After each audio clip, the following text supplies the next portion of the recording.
Avec Vladimir Poutine, quand les Jeux Olympiques approchent, le feu n'est jamais loin, et pas seulement celui de la flamme. Bon, il faut dire aussi que le calendrier des Jeux tombe souvent mal avec les projets du maître du Kremlin. Rappelez-vous, le 7 août 2008, pendant qu'Usain Bolt battait tous les records au JO de Pékin, Poutine avait décidé de s'inviter dans le quotidien des téléspectateurs. Le bonhomme n'était alors que Premier ministre intérimaire, il n'avait pas encore eu le temps de changer la Constitution. Mais sa passion première jaillissait déjà en pleine lumière, attiser le feu de la guerre dans un pays dont les frontières ne lui plaisent pas, en l'espèce la Géorgie post-soviétique. À l'époque, Vladimir Poutine n'avait cure de faire plaisir à son homologue chinois, un certain Hu Jintao, un peu trop proche, il est vrai, de Washington et de ses affidés.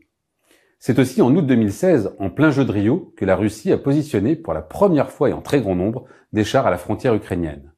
Vladimir Poutine menacera même à ce moment-là de rompre tout canal diplomatique avec Kiev.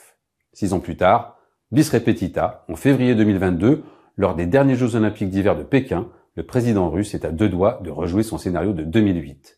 Ce qui l'en empêche, sa situation d'allégeance à l'égard de Xi Jinping. On ne se froisse pas comme ça avec un ami devenu le chef de la quasi-première puissance économique mondiale. Poutine attendra donc sagement la cérémonie de clôture le 20 février 2022 pour lancer ses chars à la conquête de Kiev. 4 jours plus tard, l'invasion russe de l'Ukraine commençait. Alors la question se pose, doit-on encore attendre un coup d'éclat du chef du Kremlin pour les JO de Paris?